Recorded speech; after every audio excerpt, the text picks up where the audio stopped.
Welcome back, Troglodytes, to your daily dose of guitar information, the Trogly's Guitar Show. It's mail day. I've got a couple of new guitars from my shop, some items that might help make the show better, and a humorous story behind the purchase of this one. So let's start with one of these shop stock guitars. This was when the demo shop was having a huge sale, so I figured it's always fun to get to unbox beautiful Les Pauls. Let's go ahead and pop this case open.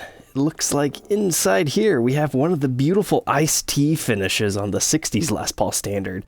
This was actually the model that I first did my review and demo on when these things first came out in 2019 as the whole revival of the brand.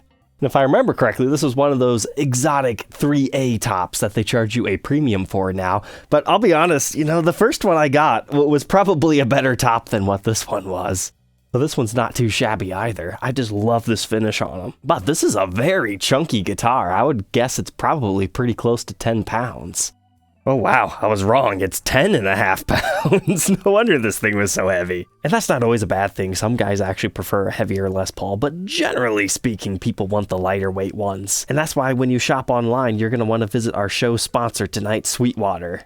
Because they sell things like these Gibson Les Pauls and a whole bunch of other recording gear. Pretty much anything you need music-wise, from instruments to studio equipment, they've got you covered. And if you're local to them, they also offer lessons, and you can even book studio time in one of their professional world-class studios. But if you're not in the market for anything today, you can always check the link in the description to enter their monthly giveaways to win some cool stuff, and be notified of any new sales that they're having. Thank you, Sweetwater, for sponsoring tonight's episode. Now let's get back to the guitar unboxing. Going on to guitar number 2, let's start with our funny story. So this showed up on Reverb for what I consider to be a fair price. Like, it wasn't a steal, but it was still within deal territory, and it was listed as excellent condition, and I initially purchased this for my own personal collection. But I was a little bit late seeing it on Reverb. I saw there was already another offer, so since the price was okay, and it was described to be very clean, and I wanted it for my personal collection, I decided just to pay the asking price. And after that, I actually got a message from one of the people that work at the Sam Ash store that I got this from. He's messaged me before in the past saying, "Hey, you finally bought a guitar from my shop." And I told him, "Is it as clean as it looks?" But then I got a photo that showed buckle rash on the back straight through the finish, and it's like, I was so disappointed, I just couldn't even respond. But since I wasn't paying like absolute top value for it, I just decided, let's go ahead and get it. If I don't want it, I can always put it back on my shop. But this model is hard to find in pretty clean shape.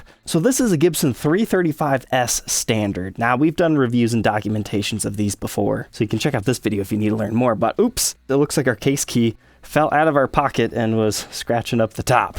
But essentially, this model came in 3 different versions. The standard is the most rare to find on the market, even though it was the lowest ranking one. This one actually has the maple body and the maple neck. But next up is the custom. That's when they got the dirty fingers pickups and the coil split switch, and they switched the materials that the guitar was made of. You still had the satin finish stock from the factory. And then there's the Deluxe. That's one of the few times that the Deluxe ranks above the custom in Gibson history. And that's when you get the full gloss and prettier finishes like Silverburst and Sunburst. There's also a wine red one out there, but that still has the dirty fingers pickups. So I've always been a big fan of the standard because you get Tim Shaw PAFs and you don't have to worry about any of that coil splitting nonsense. They were a very basic guitar. It's part of the whole The Paul series. Kind of. It's like a distant relative cousin built around similar specs, but not exactly the same. These things are only more expensive than those because they're a little bit more rare. However, the market on the Pauls and the SGs has really risen lately, so they're pretty much running side by side for the most part now.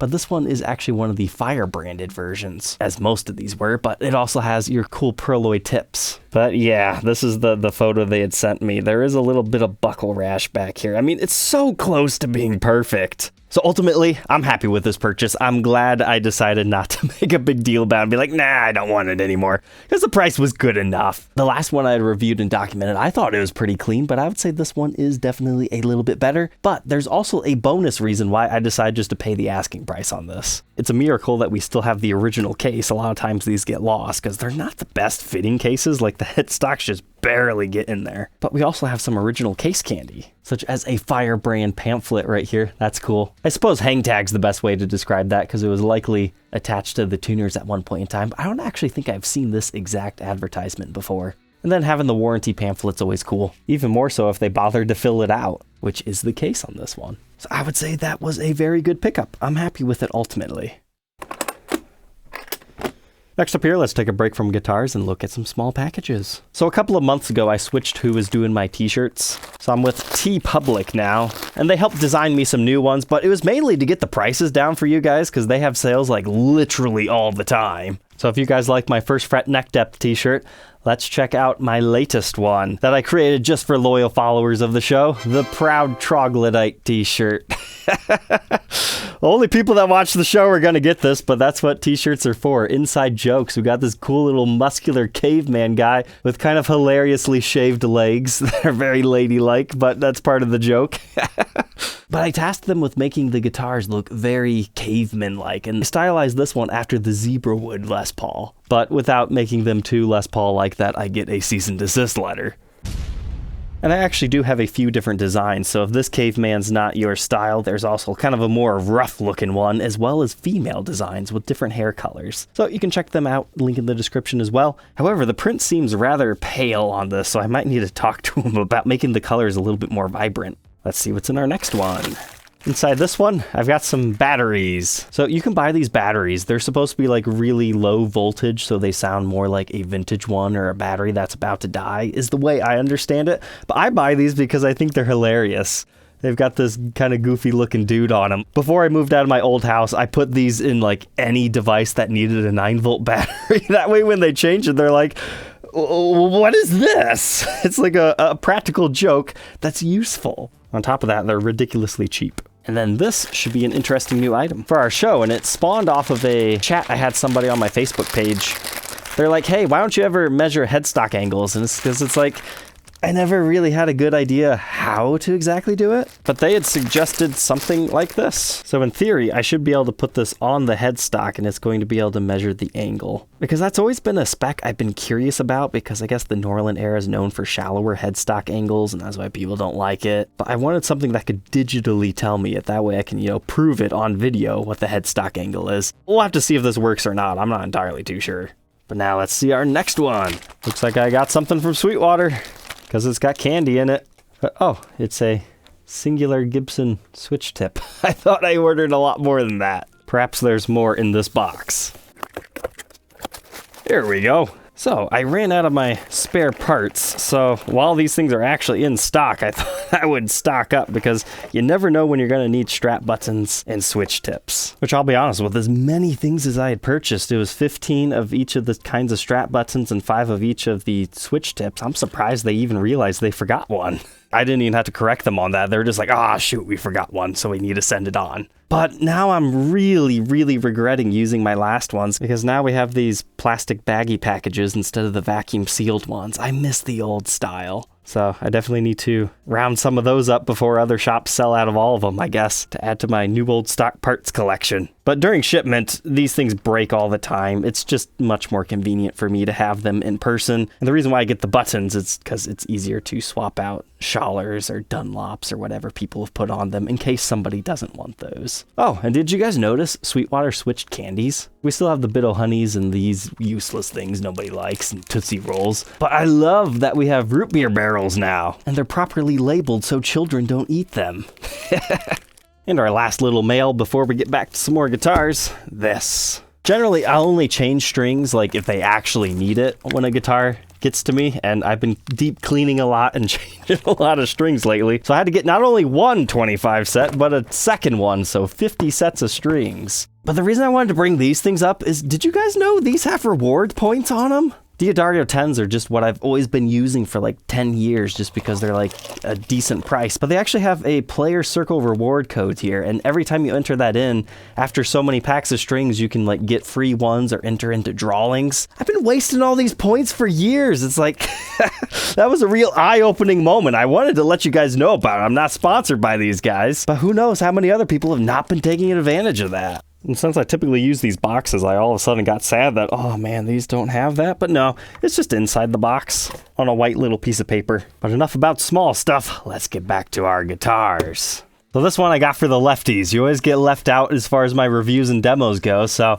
all right, we'll unbox a lefty again. Because I've only had like maybe 10 lefty guitars. And they're always really weird and bizarre when I get them in because it's the opposite of what I normally see. But if you've always wanted a guitar for my show and you're a lefty, what color do you have the option to buy from me? It's the show's favorite, Silverburst. Man, people are just, they're tired of Silverburst. Gibson's really saturated the market on these things. They're finally not selling for ridiculous premiums anymore. They still sell very quickly, don't get me wrong. But a lefty Silverburst is in today. I suppose I need to hold it like this. It's so strange, but I guess this is the way lefties feel when they go into a righty guitar shop. Everything's just upside down for them. That's why I would love in my future museum to actually have a all lefty room. That way right-handy guitarists can step into a room and feel the way those guys do. It's like the ultimate revenge. I actually had a viewer in the UK who is a big left-handed guitar collector invite me out to his place to film that episode, but it's like, I'm sorry, man, I can't travel that far just for fun guitar content. I've got a family to worry about. So, lefty Silverburst, it's cool. It's in my shop if you're interested, which is located at troglysguitarshow.com in case you're not familiar. And now one last one from Gibson USA. Same story as the other 3 guitars, but this one is a lot lighter, so I don't think we have a 10.5-pound boat anchor in this one. Oh, okay, that's why. Recently in the demo shop, they've been trying to get rid of these things. I'm not sure if they're just factory blemished ones, because that's kind of what it's looking like, or if they're trying to discontinue the new protector case because it didn't sell well. I'm not entirely too sure, but we've been seeing a lot of guitars get thrown these things, which you can check out my full review and documentation of this new case if you'd like to in this episode. But still, in my opinion, they reissued the wrong one. This is the big clunky style. Like, I love the new TSA latches. Those are absolutely beautiful. But ultimately, this thing's just too clunky in comparison to other cases. I wouldn't want to store a whole bunch of guitars in these. And that's the same way I feel about the regular Gen 3s. I much prefer Gen 1 and 2. But, oh, wow. Hand-selected top, yeah. I like that color, and I like that flame top. That is a good one. Looks great with this blue interior as well. And yeah, that's a good weight too. It really does remind me of the old Slash guitar model from around 2008, how it has that really pale center. I mean, this is a very, very mild tobacco Sunburst. It's more so a vintage Sunburst in my opinion, because it's got a really dark border instead of being completely brown. But great top on this one. In many ways, I would say it's understated. Like, this thing moves a lot in person. I think you can capture that right there. But then check out the back of this one. It also has excellent figuring. I mean, this was a no-brainer. This is a great one. I would keep this guitar if I needed something to take out to gig. Not only do we have the awesome flame top and color, but you also have the nice wood grain underneath and a nice ringed pattern on one side only, and then just the vertical wood grain on this side. So I don't know about you guys, but this is definitely my favorite purchase from that whole day. But as a little bit of bonus extra content for you guys, take a look at this box. So this is a normal Gibson sized box. It's completely open. Now take a look at this box behind it. That is a ridiculously sized box. It's at least twice as big. I have never been sent something so obnoxiously huge, and we are going to check this thing out in tomorrow's episode. Thank you, Troglodytes, for tuning in today, and don't forget to like, comment, and subscribe, and we'll catch you tomorrow on the next one. Take care.